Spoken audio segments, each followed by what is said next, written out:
Assalamualaikum warahmatullahi wabarakatuh. Saya Fuad Fardan, absen 11 dari kelas 11C, ingin mempresentasikan materi histologi praktek UTS.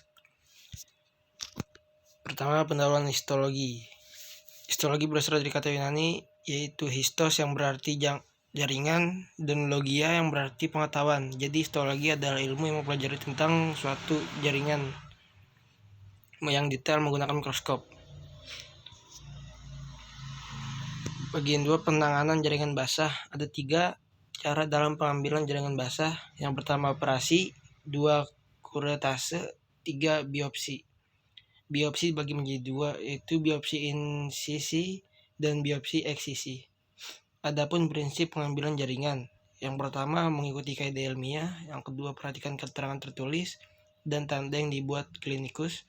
3, memperkecil kemungkinan potongan susul dengan mengambil sampel standar. 4, mendeskripsikan bentuk, ukuran, warna, dan perubahan makroskopik jaringan dengan teliti. 5, menanamkan motivasi. Bagian 3, fiksasi. Fiksasi adalah suatu proses di mana kematian sel dibuat sedemikian rupa sehingga gambaran sel dan susunan kimianya dapat dipertahankan semirip mungkin dengan keadaan asalnya pada pasien. Dengan tujuan untuk menghambat proses pembusukan, pengawetan, pengerasan, pemadanan koloid, dan pengaruh terhadap pewarnaan. Yang keempat, dehidrasi.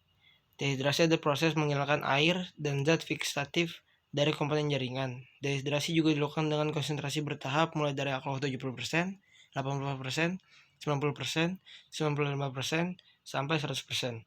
Hal ini dikarenakan agar jaringan tersebut tidak mudah rusak. Syarat larutan dehidrasi. Yang pertama, dapat menarik air.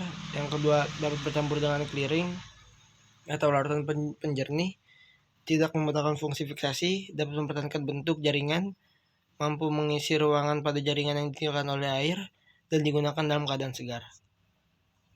Clearing merupakan tujuan untuk mengeluarkan cairan dehidrasi yang menggantikannya dengan suatu larutan yang dapat berkaitan dengan media infiltrasi.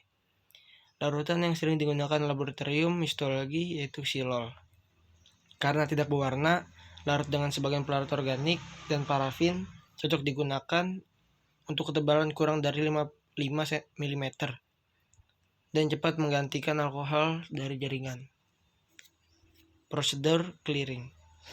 Yang pertama, siapkan alat dan bahan yang di dalamnya 2 buah berisi larutan clearing dengan label dan pinset. Ambil jaringan dari proses akhir dehidrasi menggunakan pinset, masukkan ke dalam wadah yang berisi larutan silol. Jaringan dapat diproses ke tahap selanjutnya. Sekian video presentasi dari saya. Mohon maaf bila ada kesalahan. Wassalamualaikum warahmatullahi wabarakatuh.